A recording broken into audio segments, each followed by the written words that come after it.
ओम शांति। 26 नवंबर 2025 के ईश्वरीय महावाक्य है। सुनते हैं मुरली का मुख्य पॉइंट्स। बाप दादा ने कहा, बाबा कहते हैं तुम वर्ड सर्वेंट हो, इसलिए देह अभिमान का एक कण भी नहीं आना चाहिए। ब्राह्मण जीवन में नम्रता ही असली शक्ति है। नेक्स्ट पॉइंट है बाबा का, नॉवेल, फिल्मी कहानियां या गैर ईश्वरीय पुस्तकें पढ़ना बेकायदे में आता है। यह आदत बुद्धि को मैली करके योग बल को बहुत कम कर देती है। आत्मा को याद की यात्रा से ही तमो प्रधान से सतो प्रधान बनना है। जितना याद बढ़ेगी पाप भस्म होते जाएंगे। अपने रूहानी स्थिति की रोज जांच करो, कितना अशरीरी बन पा रहे हैं। यही जांच प्रगति का पैमाना है। देवताओं की महिमा इसलिए है क्योंकि वे पवित्र होकर आते हैं। पवित्रता ही उनकी पहचान है। हमें वही गुण धारण कर विश्व कल्याणी बनना है। और अब सुनते हैं महावाक्यों को विस्तार से। मुरली का सार। मीठे बच्चे, तुम अभी वर्ड सर्वेंट हो। तुम्हें किसी भी बात में देह अभिमान नहीं आना चाहिए। प्रश्न है बाबा का, कौन सी एक आदत ईश्वरीय कायदे के विरुद्ध है जिससे बहुत नुकसान होता है? उत्तर है बाबा का, कोई भी फिल्मी कहानियां सुनना व पढ़ना, नॉवेल्स पढ़ना, यह आदत बिल्कुल बेकायदे हैं। इससे बहुत नुकसान होता है। बाबा की मना है, बच्चे तुम्हें ऐसी कोई किताबें नहीं पढ़नी है। अगर कोई भी के ऐसी पुस्तकें पढ़ता है तो तुम एक दो को सावधान करो। गीत है बाबा का, मुखड़ा देख ले प्राणी जरा दर्पण में। ओम शांति। मीठे मीठे रूहानी बच्चों प्रति रूहानी बाप कहते हैं, अपनी जांच करो कि याद की यात्रा से हम तमो प्रधान से सतो प्रधान तरफ कितना आगे बढ़े हैं। क्योंकि जितना जितना याद करेंगे उतना पाप करते जाएंगे। अब यह अक्षर कहाँ कहाँ कोई शास्त्र आदि में लिखे हुए हैं। अब यह अक्षर कहाँ कोई शास्त्र आदि में लिखे हुए हैं, क्योंकि जिसने धर्म स्थापन किया, उसने जो समझाया, उसके शास्त्र बने हुए हैं जो फिर बैठ पढ़ते हैं, पुस्तक की पूजा करते हैं, पुस्तक की पूजा करते हैं। अब यह भी समझने की बात है, जबकि यह लिखा हुआ है, देह सहित देह के सर्व संबंध छोड़ अपने को आत्मा समझो। बाप याद दिलाते हैं, तुम बच्चे पहले पहले अशरीरी आए थे, वहां तो पवित्र ही रहते हैं। मुक्ति जीवन मुक्ति में पतित आत्मा कोई जा नहीं सकती। वह है निराकारी निर्विकारी दुनिया। इसको कहा जाता है साकारी साकारी विकारी दुनिया। फिर सतयुग में यही निर्विकारी दुनिया बनती है। सतयुग में रहने वाले देवताओं की तो बहुत महिमा है। अब बच्चों को समझाया जाता है, अच्छी रीति धारण कर औरों को समझाओ। तुम आत्मा जहाँ से आई हो पवित्र ही आई हो, फिर यहाँ आकर अपवित्र भी जरूर होना है। सतयुग को वाइसलेस वर्ड, कलयुग को विशेष वर्ड कहा जाता है। अब तुम पतित पावन बाप को याद करते हो कि हमको पावन वाइसलेस बनाने आप विशेष दुनिया विशेष शरीर में आओ। बाप खुद बैठ समझाते हैं, ब्रह्मा के चित्र पर ही मूझते हैं कि दादा को क्यों बिठाया है। समझाना चाहिए, यहाँ तो भागीरथ है। शिव भगवानुवाच है, यह रथ मैंने लिया है क्योंकि मुझे प्रकृति का आधार जरूर चाहिए, नहीं तो मैं तुमको पतित से पावन कैसे बनाऊं। रोज पढ़ाना भी जरूरी है, रोज पढ़ाना भी जरूर है। अब बाप तुम बच्चों को कहते हैं, अपने को आत्मा समझ माँ कम याद करो। सभी आत्माओं को अपने बाप को याद करना है। श्री कृष्ण को सभी आत्माओं का बाप नहीं कहेंगे, उनको तो अपना शरीर है। तो यह बाप बहुत सहज समझाते हैं, यह बाप बहुत सहज समझाते हैं। जब भी किसी को समझाओ तो बोलो, बाप कहते हैं तुम अशरीरी आए, अब अशरीरी बनकर जाना है। वहां से पवित्र आत्मा ही आती है। भल भल कल कोई आते तो भी पवित्र हैं, भल कल कोई आते तो भी पवित्र हैं, तो उनकी महिमा जरूर होगी।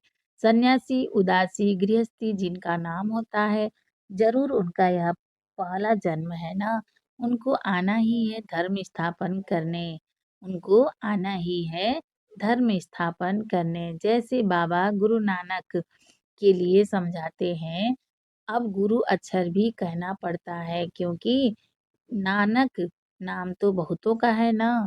अब गुरु अक्षर भी कहना पड़ता है क्योंकि नानक नाम तो बहुतों का है ना। जब किसकी महिमा की जाती है तो उस मतलब से कहा जाता है। जब किसकी महिमा की जाती है तो उस मतलब से कहा जाता है, ना कहे तो अच्छा नहीं। वास्तव में बच्चों को समझाया है गुरु कोई भी है नहीं। वास्तव में बच्चों को समझाया है गुरु कोई है नहीं। गुरु कोई भी है नहीं सिवाय एक के, जिसके नाम पर ही गाते हैं सद्गुरु अकाल। वह अकाल मूर्त है अर्थात जिसको काल ना खाए, वह है आत्मा। तब यह कहानियां आदि बैठ बनाई है। फिल्मी कहानियों की किताब, नॉवेल्स आदि भी बहुत पढ़ते हैं। बाबा बच्चों को खबरदार करते हैं, तुम्हें कभी भी कोई नॉवेल आदि नहीं पढ़ना है। कोई कोई को आदत होती है, यहाँ तो तुम सौभाग्यशाली बनते हो। कोई बीके भी नॉवेल्स पढ़ते हैं, इसीलिए बाबा सब बच्चों को कहते हैं कभी भी किसको नॉवेल पढ़ता देखो तो झट उठाकर फाड़ दो। इसमें डरना नहीं है। हमको कोई श्राप ना दे, वह गुस्से ना हो, ऐसी कोई बात नहीं। तुम्हारा काम है एक दो को सावधान करना। फिल्म की कहानियां सुनना या पढ़ना बेकायदे है। बेकायदे कोई चलन है तो झट रिपोर्ट करनी चाहिए, नहीं तो सुधरेंगे कैसे। अपना नुकसान करते रहेंगे। खुद में ही योग बल नहीं होगा तो यहाँ क्या बैठ सिखलाएंगे। खुद में ही योग बल नहीं होगा तो यहाँ क्या बैठ सिखलाएंगे। बाबा की मना है, अगर फिर ऐसा काम करेंगे तो अंदर दिल जरूर खाती रहेगी, अपना नुकसान होगा। इसलिए कोई में भी कोई अवगुण देखते हो तो लिखना चाहिए, अपना नुकसान होगा। इसलिए कोई में भी कोई अवगुण देखते हो तो लिखना चाहिए। कोई बेकायदे चलन तो नहीं चलते, क्योंकि ब्राह्मण इस समय सर्वेंट है ना। ब्राह्मण इस समय सर्वेंट है ना। बाबा भी कहते हैं बच्चे नमस्ते, अर्थ सही समझाते हैं। बच्चियां पढ़ाने वाली जो है उनमें देह अभिमान नहीं आना चाहिए। टीचर भी स्टूडेंट का सर्वेंट होता है ना। गवर्नर आदि भी चिट्ठी लिखते हैं, नीचे सही करेंगे आई एम ओबीडियंट सर्वेंट। नीचे सही करेंगे आई एम ओबीडियंट सर्वेंट। बिल्कुल सम्मुख नाम लिखेंगे। बाकी बाकी क्लर्क लिखेगा अपने हाथ से। बाकी क्लर्क लिखेगा अपने हाथ से, कभी अपनी बड़ाई नहीं लिखेंगे। आजकल गुरु तो अपने आप को आपे ही श्री श्री लिख देते। यहाँ भी कोई ऐसे हैं, यहाँ भी कोई ऐसे हैं श्री फलाना लिख देते हैं। वास्तव में ऐसे भी लिखना नहीं चाहिए। ना फीमेल श्रीमती लिख सकती है, ना फीमेल श्रीमती लिख सकती है। श्रीमत तब मिले जब श्री स्वयं आकर मत देवे। तुम समझा सकते हो, जरूर कोई की मत से यह देवता बने हैं ना। जरूर कोई की मत से यह देवता बने हैं ना। भारत में किसको भी यह पता नहीं कि यह इतना ऊंच विश्व के मालिक कैसे बने। तुमको तो यही न तुमको तो यही नशा चढ़ना चाहिए। तुमको तो यही नशा चढ़ना चाहिए। यह एम ऑब्जेक्ट का चित्र सदैव छाती से लगा होना चाहिए। किसको भी बताओ हमको भगवान पढ़ाते हैं, जिससे हम विश्व का महाराजा बनते हैं। बाप आए हैं इस राज्य की स्थापना करने। इस पुरानी पुरानी दुनिया का विनाश सामने खड़ा है। तुम छोटी छोटी बच्चियां तोतली भाषा में किसको भी समझा सकती हो। बड़े बड़े सम्मेलन आदि होते हैं, उनमें तुमको बुलाते हैं। यह चित्र तुम ले जाओ और बैठकर समझाओ। भारत में फिर से इन्हों का राज स्थापन हो रहा है। कहाँ भी कहाँ भी भरी सभा में तुम समझा सकते हो। सारा दिन सर्विस का ही नशा रहना चाहिए। भारत में इनका राज्य स्थापन हो रहा है। बाबा हमको राजयोग सिखला रहे हैं। शिव भगवान वाच, हे बच्चों, तुम अपने को आत्मा समझ मुझे याद करो तो तुम यह बन जाएंगे। 21 पीढ़ी के लिए तो तुम यह बन जाएंगे 21 पीढ़ी के लिए। दैवी गुण भी धारण करने हैं, अभी तो सबके आसुरी गुण हैं। श्रेष्ठ बनाने वाला तो एक ही श्री श्री शिव बाबा है। वही ऊंच ते ऊंच बाप हमको पढ़ाते हैं। शिव भगवान वाच मन मना भव, भागीरथ तो मशहूर है। भागीरथ को ही ब्रह्मा कहा जाता है, जिसको महावीर भी कहते हैं। यहाँ दिलवाड़ा मंदिर में बैठे हुए हैं ना, यहाँ दिलवाड़ा मंदिर में बैठे हुए हैं ना, जैनी आदि जो मंदिर बनाने वाले हैं, वह कोई भी जानते थोड़े ही हैं। तुम छोटी-छोटी बच्चियाँ कोई से भी विजिट ले सकती हो। तुम छोटी-छोटी बच्चियाँ कोई से भी विजिट ले सकती हो। अभी तुम बहुत श्रेष्ठ बन रहे हो। यह भारत की एम ऑब्जेक्ट है ना। कितना नशा रहना चाहिए, कितना नशा चढ़ना चाहिए। यहाँ बाबा अच्छी रीति नशा चढ़ाते हैं। सब कहते हैं हम तो लक्ष्मी नारायण बनेंगे। राम सीता बनने के लिए कोई भी हाथ नहीं उठाते। अभी तो तुम हो अहिंसक क्षत्रिय। अभी तो तुम हो अहिंसक क्षत्रिय। तुम अहिंसक क्षत्रियों को कोई भी नहीं जानते। यह तुम अभी समझते हो। गीता में भी अक्षर है मन मना भव, अपने को आत्मा समझो। यह तो समझने की बात है ना, और कोई भी समझ नहीं सकते। बाप बैठ बच्चों को शिक्षा देते हैं, बच्चे आत्म अभिमानी बनो। यह आदत तुम्हारी फिर 21 जन्मों के लिए चलती है। तुमको शिक्षा मिलती ही है 21 जन्मों के लिए। बाबा घड़ी-घड़ी मूल बात समझाते हैं, अपने को आत्मा समझकर बैठो।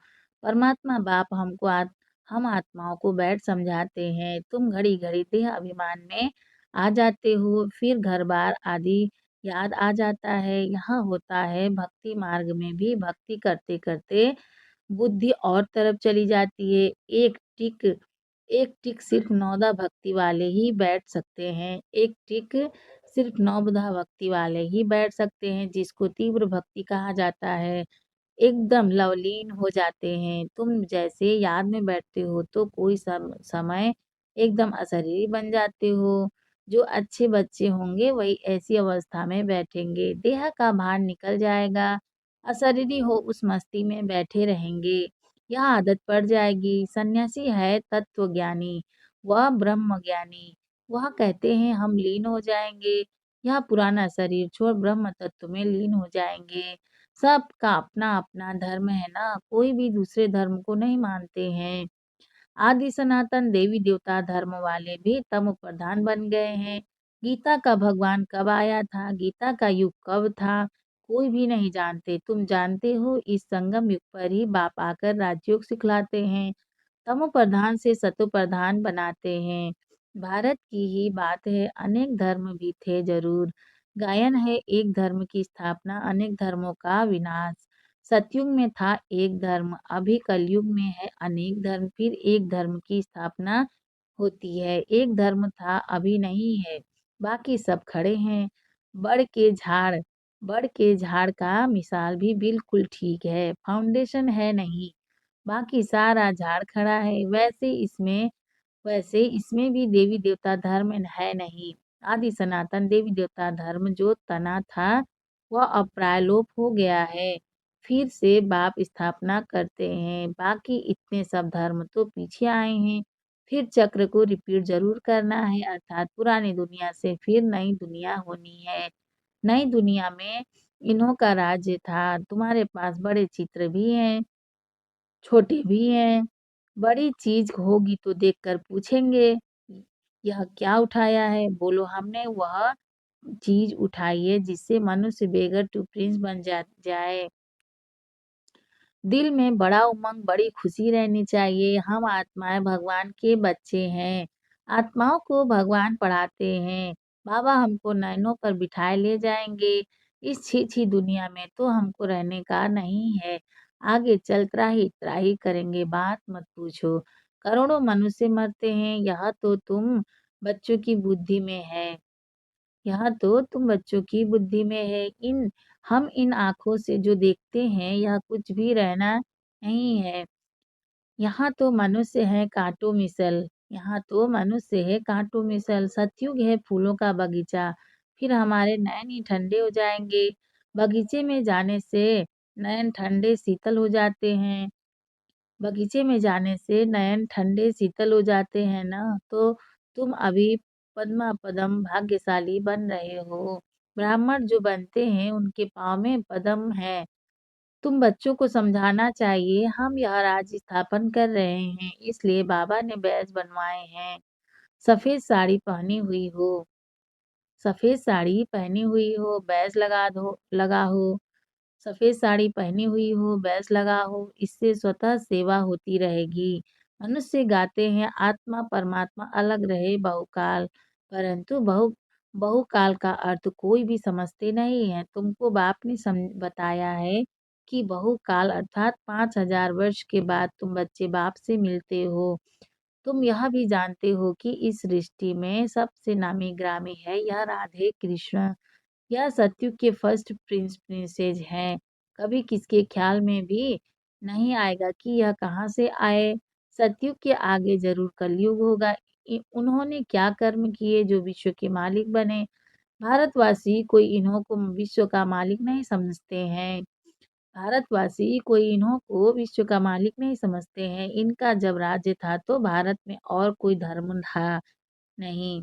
इनका जब इनका जब राज्य था तो भारत में कोई धर्म था नहीं। अभी तुम बच्चे जानते हो बाप हमको राजयोग सिखा रहे हैं। हमारी एम ऑब्जेक्ट यह है भल मंदिरों में उन्हों के चित्र आदि हैं परंतु यहाँ थोड़े ही समझते हैं कि इस समय यह स्थापना हो रही है।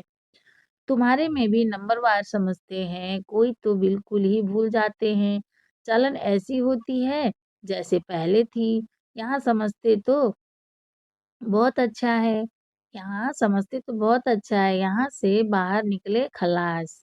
सर्विस का शौक रहना चाहिए। सबको यह पैगाम देने की युक्ति रचे।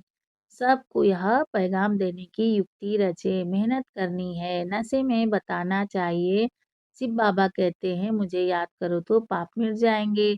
हम एक शिव बाबा के सिवाय और किसको याद नहीं करते हैं। अच्छा मीठे मीठे सिकिलधे बच्चों प्रति माता पिता बाप दादा का याद प्यार और गुड मॉर्निंग। रूहानी बाप की रूहानी बच्चों को नमस्ते।